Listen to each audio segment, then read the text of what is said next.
Yohanes 14 ayat 15. Jikalau kamu mengasihi aku, kamu akan menuruti segala perintahku. Kembali lagi. Tanda kita mengasihi dia, kita melakukan perintahnya. Ingat, kita kenal, kita percaya, kita mengasihi. Tiga-tiga ini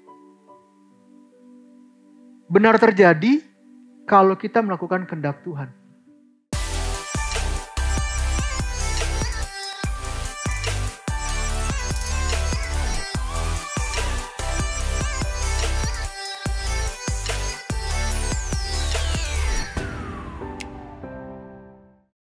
Saudara-saudara, shalom. Setelah sekian purnama, akhirnya saya sharing juga di sini lagi. Dulunya udah mulai terbiasa, sekarang kayaknya jangan lihat ke bawah ya, sebab ini kayaknya kakinya udah mulai gemetar lagi nih. Oke, tampaknya duduk di box itu sangat nyaman. Itu tempat saya punya persembunyian biasanya kalau ibadah. Oke, hari ini kita mau sharing tentang melakukan firman Tuhan. Topiknya biasa-biasa saja, topiknya simple dan semua orang Kristen harusnya tahu ini.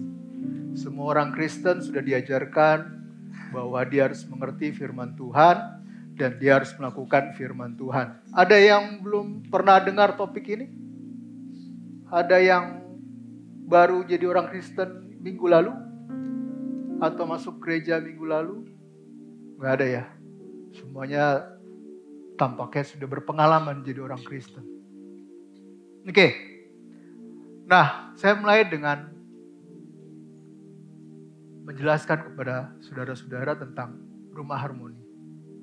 Kenapa saudara-saudara bisa duduk di sini minggu demi minggu mengikuti ibadah di sini? Saya nggak tahu apa yang jadi motivasi saudara-saudara. Tapi kiranya karena saudara sepaham dan setuju dengan visinya Rumah Harmoni. Saudara sepaham dan saudara setuju bahwa apa yang dilakukan di Rumah Harmoni, diajarkan di Rumah Harmoni adalah sesuai dengan kehendak Tuhan. Ya. Dulu waktu kita baru mulai Rumah Harmoni, ada satu saudara, satu teman kita, dia protes. Kenapa sih ada Rumah Harmoni? Setelah kita gali, ya kalau nggak setuju nggak apa-apa. Tapi kalau kamu ada di sini berarti kamu butuh. Oh enggak, saya nggak butuh, saya karena diajak teman katanya. Mungkin yang udah lama pasti ingat peristiwa itu. Nah, itu jangan terjadi buat kita semua di sini. Kalaupun kita awalnya dipanggil teman, diajak oleh teman, tetapi kemudian kita harus bisa sadar bahwa sebenarnya Rumah Harmoni itu apa sih?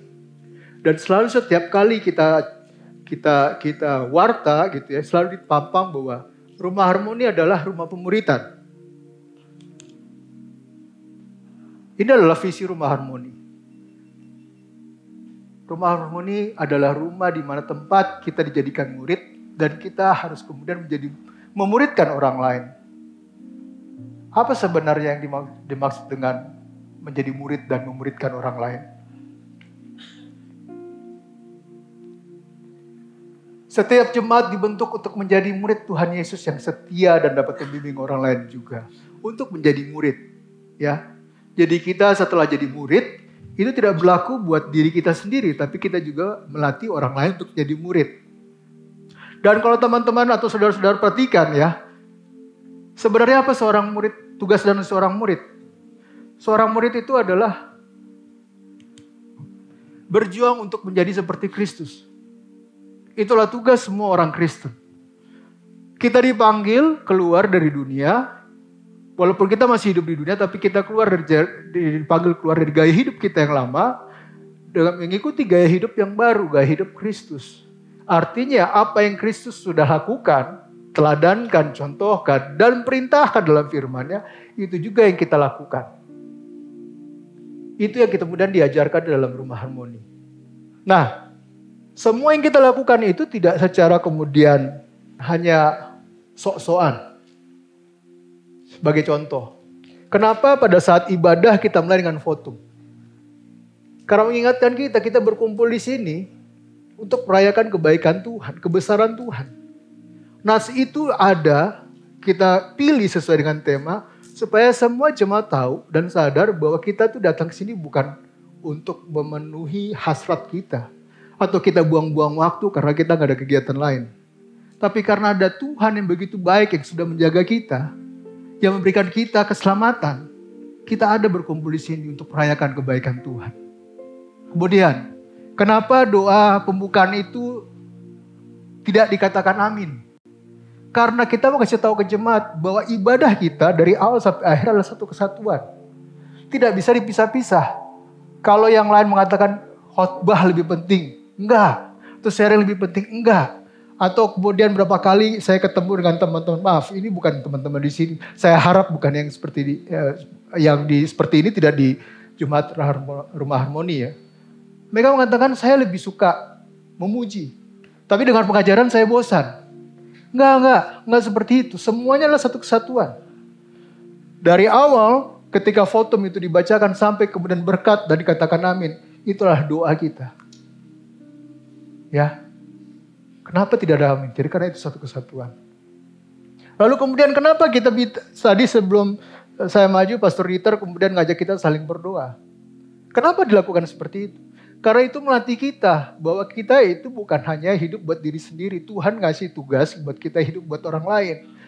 Kita harus jadi jemaat yang saling. Paling gampang berdoa buat orang lain. Nggak dituntut kita kasih duit kok untuk membantu yang berkekurangan, enggak. Tapi kita berdoa untuk orang lain. Nah itu adalah sebenarnya mau melatih kita untuk menjadi murid. So, kalau kita tahu bahwa itu satu kesatuan dari awal sampai akhir, kita semua bagian itu ada maksud dan tujuannya untuk kita melatih diri kita untuk menjadi murid. Jangan terlambat. Jangan ya Dek ya. Ikut dari depan ya Dek ya. Oke? Nah. Coba sekarang kita bayangkan pagi tadi kita bangun. Kita tiba-tiba berada di suatu tempat yang asing. Kita tidak mengenal orang-orang di sekitar kita. Kita tidak mengenal orang-orang yang lalu lalang. Lingkungannya pun asing, kita tidak tahu sama sekali. Tapi kemudian dalam pikiran kita itu ada perkataan yang mengatakan kamu harus ke tujuan tertentu. Let's say katakan ke kota A. Dan itu begitu kuat di hati kamu. Kamu gak tahu kenapa. Dan kemudian ada orang yang lalu lalang. Ada satu orang datang kemudian, kamu tersesatkah? Saya pikir kamu perlu seseorang untuk menjadi penunjuk jalan. Karena kamu kayaknya mau ke kota A deh. Terus kita tanya, kok kamu tahu? Saya juga menuju kota A. Kalau kita bisa sama-sama, enggak. Kita gak bisa sama-sama. Kemudian dia pergi. Lalu orang kedua datang. Kamu disuruh ke kota A ya? Gak bagus tuh kota A. Kota B aja. Saya mau ke kota B nih bareng-bareng sama saya aja. Kita bisa bareng, saya bisa tunjukin jalannya. Kita ke kota B aja. Tapi saudara kemudian lihat orang ini ada sesuatu yang membuat saudara mengatakan, saya gak bisa percaya sama orang ini. Sehingga akhirnya kemudian saudara gak ikut. Hal yang sama beberapa kali terjadi. Sampai suatu saat kemudian ada satu orang mengatakan, saya tahu kamu ke kota A. Saya tahu kamu mau ke kota A. Tapi kita gak bisa sama-sama. Saya paling cuma kasih tahu, kamu perlu seseorang yang jadi penunjuk jalan dan namanya J. Kamu cari deh. Orang yang bernama J, dia sanggup untuk membantu kamu, berjalan bersama kamu untuk ke kota A. Saya juga dibantu dia kok. Oke. Dan kemudian ketika kita memperhatikan, atau saudara memperhatikan sekitar saudara, terus saudara lihat ada satu orang yang dari tadi saudara memperhatikan saudara, melihat saudara dari jauh. Jadi manggil. Kita akhirnya samperin dia. Ini anggap saudara nih ya, kita semua nih ya, tapi kita sendiri-sendiri, kita nggak saling tidak bersamaan waktunya. Akhirnya kita samperin si J. Terus dia bilang, saya bisa bantu kamu. Saya tahu kamu mau kota A dan saya tahu jalannya ke sana. Saya sudah pernah ngelewatin jalan itu. Dan saya bisa bantu kamu. Mau kamu saya bantu? Dan kamu kemudian mengatakan, saudara mengatakan, ya saya mau. Kita sudah berjalan dengan J. Tapi sebelumnya si J ngomong, ada beberapa hal yang dia ngomong gitu ya. Tapi kemudian dia bilang, kalau kamu mau jalan sama saya, kamu harus benar-benar mengikuti apa yang saya katakan. Oke, akhirnya berjalan. Pada suatu ketika sedang berjalan, saudara harus melewati padang gurung. Dan ketika saudara lihat ke samping, si J nggak ada. Dan di depan saudara ada gunung yang tinggi. Padang pasir tapi ada gunungnya. Gitu ya. Saudara udah gak kuat. Tapi saudara kemudian ingat si J bilang, percaya sama saya. Setelah saudara perhatikan ternyata J udah di depan. Di atas gunung.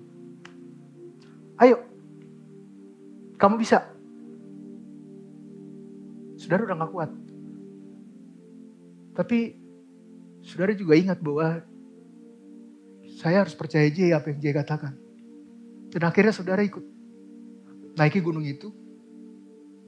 Pada saat saudara sampai di puncak gunung itu, J udah diturun lagi di bawah. Di sebelahnya. Di belakang dia ada batu yang tinggi. Ayo sini. Saudara udah kehausan, kelaparan, saudara pengen istirahat. Tapi harus saudara ikuti. Begitu sampai di J kemudian manggil, yuk ke belakang. Ternyata di belakang itu ada oase, ada sumber mata air, ada makanan-makanan yang sudah disediakan buat saudara. Lanjut. J kemudian mengatakan, ini ada jalan yang di tengah-tengahnya, di samping kiri samping kanan ada jurang. Jalan aja kamu. Kita akhirnya jalan. Tetapi di tengah jalan ada pohon tinggi yang besar. Dari jauh udah kelihatan. Begitu saudara mendekati ternyata situ ada singa. Yang mengaum. Jadi di pohonnya gitu ya. Itu singanya tuh di samping mungkin. Wow gitu ya. Setengah badannya kelihatan. Jalan itu hanya cukup buat satu orang. Saudara mau ngapain? Ketakutan itu ada. Tapi saudara tetap ingat. J udah bilang percaya sama dia. Dan J udah bilang lewatin aja jalan ini. Saya tunggu kamu di seberang. Akhirnya saudara kemudian lewatin. Ada singa yang mau ngaum. Tapi saudara lewat. Ketika sudah melewati singa itu. Terus kemudian saudara berbalik. Ternyata singa itu kenapa cuma menampakkan setengah badannya? Karena kaki belakangnya udah diikat. Jadi dia gak bisa kemana-mana. Jadi cuma mengaum doang ini, tapi gak bisa ngapa-ngapain. Singkat cerita, kemudian saudara sampai di kota A. J menunggu di pintu gerbang. Terus J bilang, kamu udah percaya sekarang sama saya? Dari awal saya udah bilang, saya tahu jalannya. Saya sudah pernah lewatin jalan itu. Karena akulah jalan. Kata Yesus kepadanya, akulah jalan dan kebenaran dan hidup. Tidak seorang pun yang datang kepada Bapa kalau tidak melalui aku. Ayat ini cuma mengasih tahu, percaya sama saya, karena saya sudah melewati apa yang kamu akan lewati. Saya pernah jadi manusia, saya tahu apa kesulitan kamu. Saya tahu apa yang akan kamu hadapi, dan bagaimana cara menyelesaikannya. Contoh. Kita punya kesulitan keuangan. Kita lahir dari keluarga yang miskin. Tuhan Yesus juga loh. Tukang kayu. Bahkan dikatakan Yusuf bapaknya tidak lama setelah Yesus lahir. Tidak, pada saat tumbuh dewasa Yusuf sudah gak ada lagi masalah mereka. Yusuf sudah dipanggil oleh Tuhan. Dan dia harus kemudian menjadi kepala keluarga. Menyayai adik-adiknya dan ibunya. Satu, ini menurut saya ya, Tuhan Yesus kan punya hikmat yang luar biasa. Dia adalah Tuhan dan juga manusia. Oke? Dia pernah beradu debat dengan para imam dan para imam kalah. Terkagum-kagum terhadapnya. Tapi kenapa dia gak dipanggil sekolah atau dipanggil oleh, karena kita tahu dulu bangsa Yahudi waktu kecil, mereka sudah diseleksi untuk mengikuti pendidikan agama oleh para imam. Bahkan kalau kita lihat Paulus itu menjadi muridnya Gamaliel. Kenapa Yesus enggak? Padahal punya hebat yang besar. Ini saya ya, belum tentu benar loh. Karena gak ada Alkitab. Menurut saya, terpaksa Yesus harus nolak karena harus biayai keluarga dulu. Cari nafkah buat keluarganya. Oke, apalagi? Kita pernah dihianati? Yesus pernah. Kita pernah ditolak dan dihina? Yesus pernah. Kita pernah dipukulin? Yesus juga pernah. Apa yang belum pernah Yesus alami?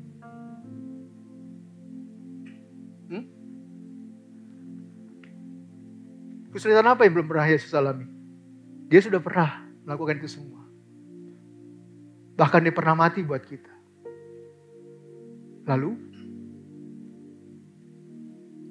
kenapa kita tidak percaya bahwa dia adalah jalan? Dia bisa menunjukkan jalan itu pada kita. Di akhir kita bisa melaksanakan kehendak Tuhan. Nah, jadi kalau kita bilang bahwa kita harus melakukan kehendak Tuhan, yang pertama kalau dengan tadi ilustrasi tadi si J, kita harus kenalan dulu sama J kan. Gak mungkin kita kemudian percaya, kita lihat J datang, siapa ini? Terus tiba-tiba saya mau ikut dia. Tapi karena begitu J ngomong, J kasih tahu, saya butuh. Saya tahu kamu punya kebutuhan, saya tahu kamu harus ke kota A.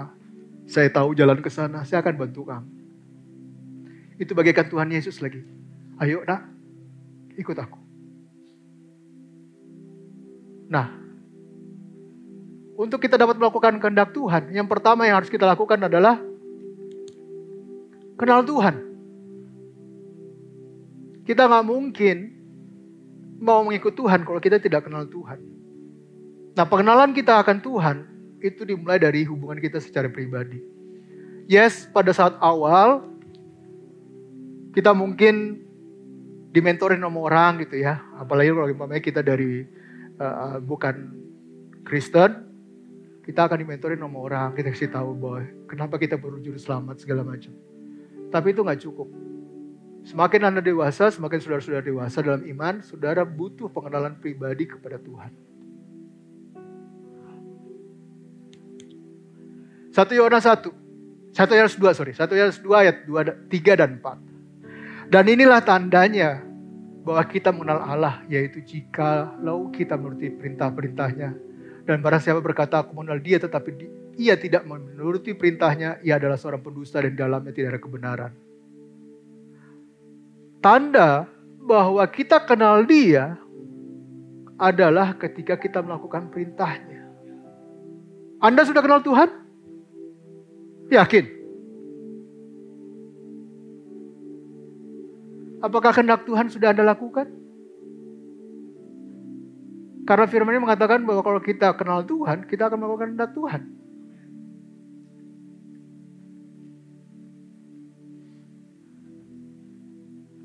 Gimana kita mau kenal kalau kita tidak punya pengenalan pribadi dengan Tuhan? Balik lagi.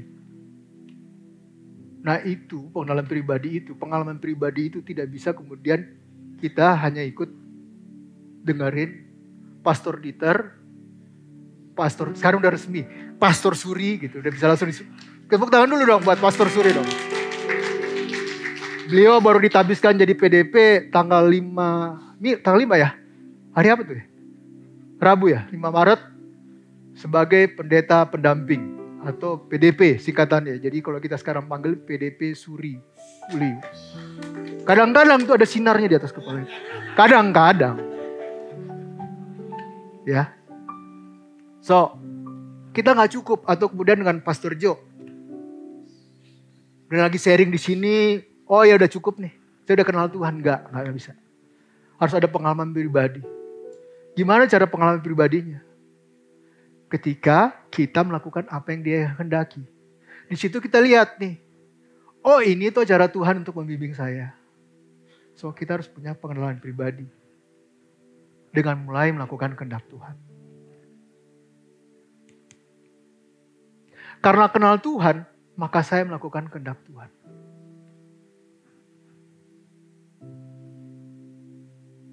Sampai sini masih aman? Jadi, tugas pertama kita untuk melakukan kehendak Tuhan, kenal dia dulu. Nanti ini ke belakang deh. Kita terusin dulu. Yang kedua, percaya. Saya percaya sama J, bahwa J punya kemampuan untuk membimbing saya. Saya percaya sama J, bahwa dia adalah penduduk jalan yang baik, yang benar. Saya percaya sama J, karena ketika saya melewati banyak peristiwa, saya masih aman. Masih dalam perlindungannya dia. Dia masih kemudian, apa yang diperkatakan tidak pernah dia ingkari. Itu pun terjadi dalam kehidupan kita sebagai seorang Kristen. Ketika Tuhan Yesus mengatakan bahwa akulah jalan dan kebenaran, apakah Anda yakin, Anda percaya? Ketika kemudian Tuhan mengatakan bahwa bisa saja kita gagal, bisa saja kita jatuh, tapi tidak mungkin kita tergeletak. Ketika kamu pun jatuh, saya nantang tangan saya di bawah tangan kamu.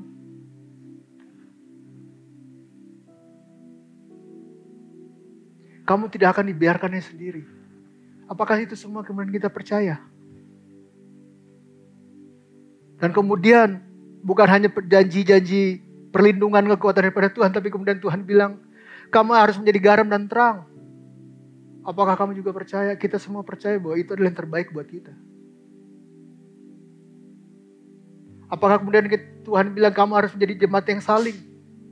Apakah kita percaya juga itu yang jadi terbaik buat kita?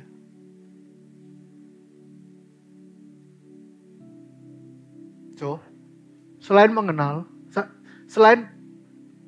kita juga harus percaya.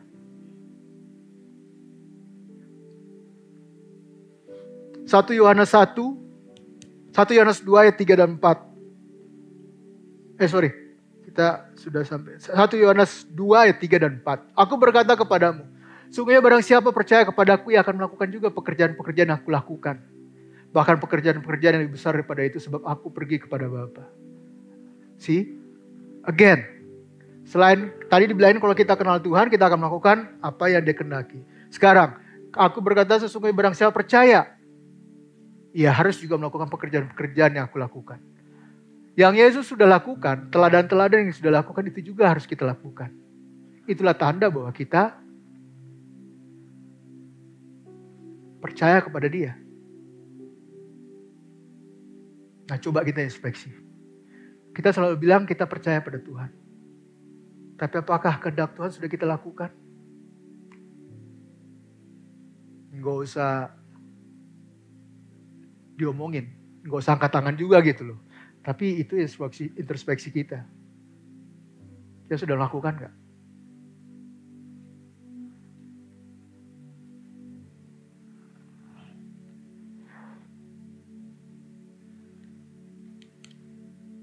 Karena percaya, maka saya melakukan kehendak Tuhan. Udah 2 poin ya. Kenal, percaya. Sekarang baru saja tadi Caca tadi pimpin lagu gitu ya. Ada kata-katanya saya mengasihi Tuhan. Ya nggak? Ada ya? Teman-teman, saudara-saudara kemudian mengucapkannya dengan lantang, saya mengasihi Tuhan. Ada di sini tidak mengasihi Tuhan? Oke, pertanyaan saya balik. Apakah di sini ada yang mengasihi Tuhan? Gak ada juga ya? Angkat tangan. Siapa yang mengasihi Tuhan? Oh, Rian gak mengasihi Tuhan, kan Rian?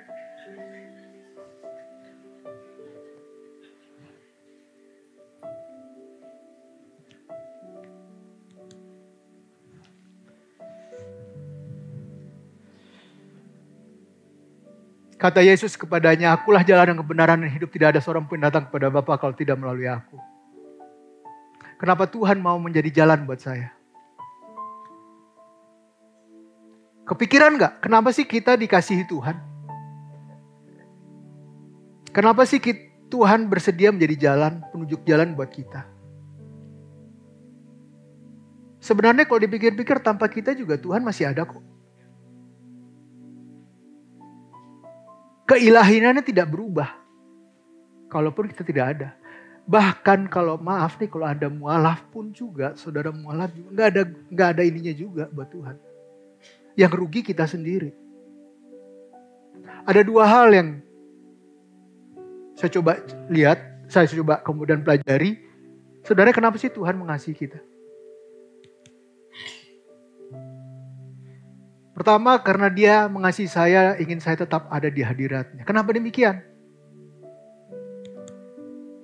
Di Kejadian kita harus lihat ternyata dari awal penciptaan dunia ini. Ketika Tuhan Allah membentuk manusia itu dari debu tanah dan mengembuskan nafas hidup ke dalam hidungnya, demikianlah manusia itu menjadi makhluk yang hidup. Faktor pertama kenapa Dia mengasihi kita adalah kita adalah ciptaan Tuhan yang dibentuk oleh tangannya sendiri. Semua makhluk hidup di dunia ini itu Dia cuma ngomong doang. Tapi manusia Dia kemudian berupaya melakukan upayanya menggunakan kreasinya Dia untuk membentuk manusia dari tanah liat. Oke? Itu adalah faktor kenapa Dia mengasihi kita. Saya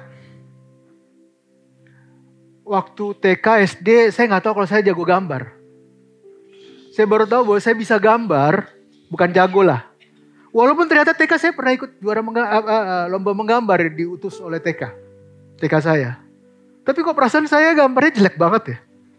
Nah ketika SMP, kebetulan waktu itu guru yang mengajar seorang seniman dan juga seorang menggambar teknik, jago menggambar teknik. Di situ baru kemudian saya tahu bahwa saya bisa menggambar. Termasuk jago. Jadi pernah satu ketika kita disuruh gambar. Di meja guru itu biasa ada vas bunga ya. Nah ada yang duduknya kan ada kayak kita sekarang ini ya. Dia disuruh gambar menurut pandangan kita masing-masing. Jadi kalau Wahyu dari sebelah sana tuh gambarnya berarti yang sebelah kanan gitu ya. Nah kemudian Suri dari sini gambarnya yang sebelah kiri. Jadi harus sesuai dengan tempat duduk, cara kita mandang bunga itu gitu ya. Lengkap dengan segala arsiran dan segala macamnya bayangan yang ada di dalam vas bunga itu. Oke? Itu menjadi tugas kita, menjadi PR kita. Minggu depan dikumpul. Kebetulan pelajaran menggambar itu bukan pelajaran pertama ya, bukan jam pertama. Jadi masih jam, saya lupa jam kedua atau jam ketiga. Nah karena kita harus menggambar sesuai dengan bentuk bunga tersebut dan juga dengan bayangan lampunya. Jadi kita gak mungkin ngerjain PR itu di rumah. Kita harus ngerjain PR itu di sekolah, di kelas. Kita lagi duduk di tempat kita, kemudian kita gambar. Jadi saya mengerjakannya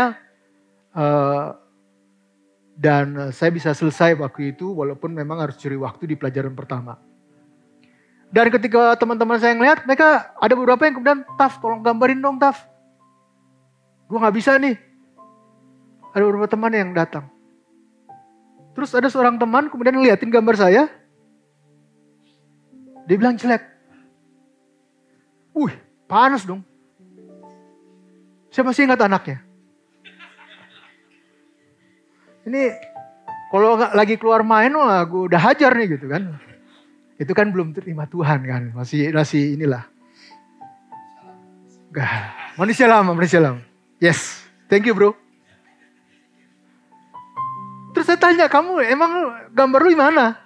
Ternyata dia belum gambar sama sekali. Oke? Kemudian dari situ saya mengambil analogi gitu ya. Kalau Tuhan menggunakan imajinya sebagai seorang seniman, menggunakan kreativitasnya. Mungkin sama seperti saya bukan kemudian gambar saya itu sama dengan Tuhan punya kreasi, enggak ya. Tapi coba menganalogikan. Nah kalau saya sendiri, baru diejek aja, padahal dia gak rusak loh gambarnya. Dia cuma bilang jelek, itu saya udah panas. Bagaimana Tuhan? Tuhan pasti akan menjaga karyanya. Tuhan akan menjaga dengan sepenuh hati apa yang sudah dia buat. Itulah kenapa kita berharga. Seorang seniman tidak akan mungkin rela karyanya itu dirusak oleh orang lain.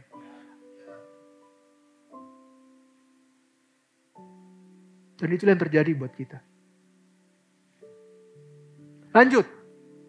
Yang kedua, kenapa Tuhan mengasihi kita? Karena Tuhan mengembuskan nafas hidup ke dalam hidungnya. Ada bagian Tuhan yang diberikan kepada manusia saat ia mengembuskan nafasnya.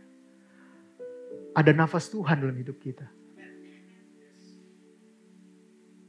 Itulah kenapa kemudian kita dikatakan serupa dan segambar dengan Tuhan. Bukan hanya, ya saya nggak bilang bahwa Tuhan bentuknya kayak enggak, secara fisikly enggak. Kita nggak ada juga yang bisa melihat Tuhan saat ini gitu, melihat Allah gitu ya. Tapi ada gambar dan rupa. Artinya ada kreativitas Tuhan. Ada hikmat Tuhan. Di dalam diri kita masing-masing. Itulah alasan kenapa Tuhan mengasihi kita. Dan dia bersedia menjadi jalan buat kita. Nunjukin jalan. Padahal kalau dibilang kan ngapain dia capek-capek. Tapi itu yang dilakukan.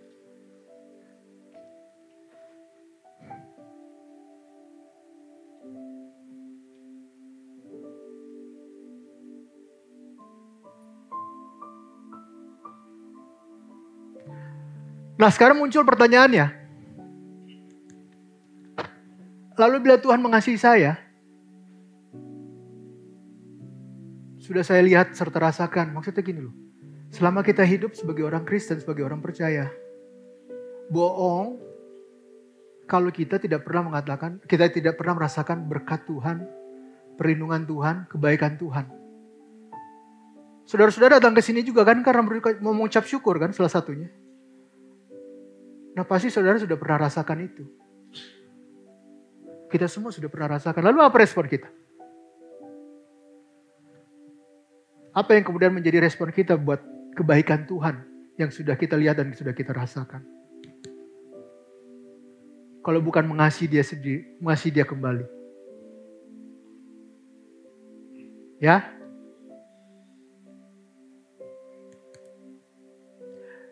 Yohanes 14 ayat 15. Jikalau kamu mengasihi aku, kamu akan menuruti segala perintahku. Kembali lagi. Tanda kita mengasihi dia, kita melakukan perintahnya. Ingat, kita kenal, kita percaya, kita mengasihi. Tiga-tiga ini benar terjadi kalau kita melakukan kehendak Tuhan. Kalau enggak, kita dikatakan seorang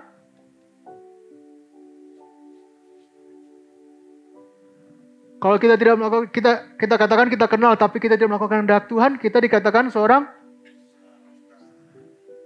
yakin. Kita posisinya sebagai apa sekarang? Pelaku firman atau seorang pendusta? Yang bisa nilai cuma kita sendiri.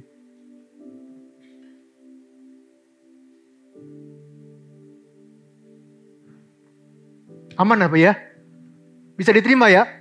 Bisa dimengerti ya? Simpel kan ini? Harusnya kita udah tahu dong. Ayat-ayat ini bukan ayat baru kok. Ayat ini ada di Alkitab, dari pertama kali Alkitab terjemahan baru ada loh. Cuma kadang-kadang kita mungkin terlupa. Dan ini sekedar mengingatkan. Dan bukan berarti kemudian saya berdiri sini, saya sudah melakukan itu semua. Tapi marilah kita belajar bersama-sama. Kita masih sering gagal. Kita harus akui itu. Tapi ini yang menjadi kehendak Tuhan buat hidup kita.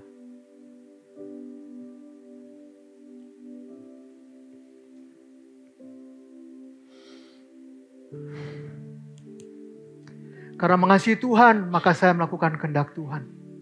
Yuk. Gak ada alasan untuk tidak mengasihi Tuhan.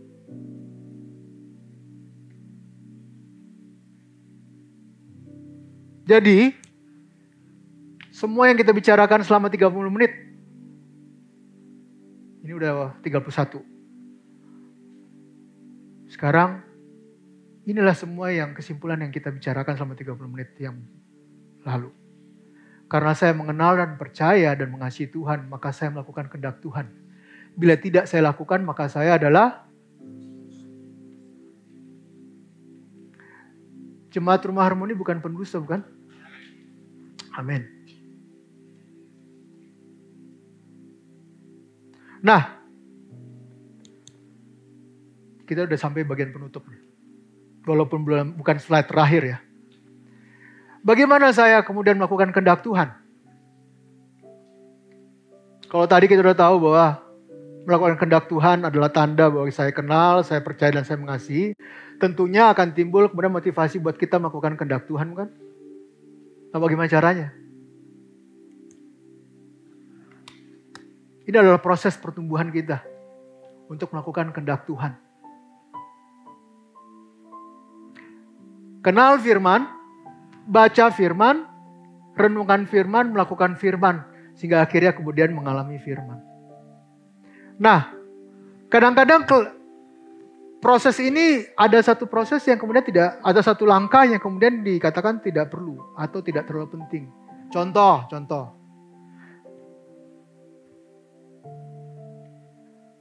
Kamu kalau hanya baca-baca aja, tapi gak renungkan firman percuma. Pertanyaan, gimana bisa merenungkan firman kalau Anda tidak membaca firman? Dibilangin, oh ya kan saya ikut daily devotionnya Pastor Dieter, udah cukup dong. Yes, itu bagus dengar daily devotion gitu ya. Tapi masalahnya, kita sadar gak bahwa daily devotionnya Pastor Dieter itu adalah pewahyuan Tuhan buat Pastor Dieter. Tapi Tuhan ingin kita, dia ingin bicara langsung secara pribadi dengan kita. Karena mungkin apa yang digumuli oleh Pastor Dieter, jawaban yang diperlukan oleh Pastor Dieter berbeda dengan jawaban yang diperlukan oleh kita. Sehingga kita perlu baca firman sendiri, merenungkan firman sendiri.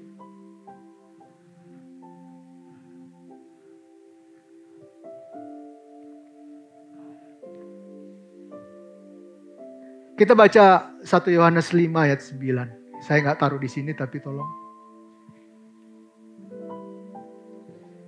Kita menerima kesaksian manusia tetapi kesaksian Allah lebih kuat. Sebab demikianlah kesaksian yang diberikan Allah tentang anaknya.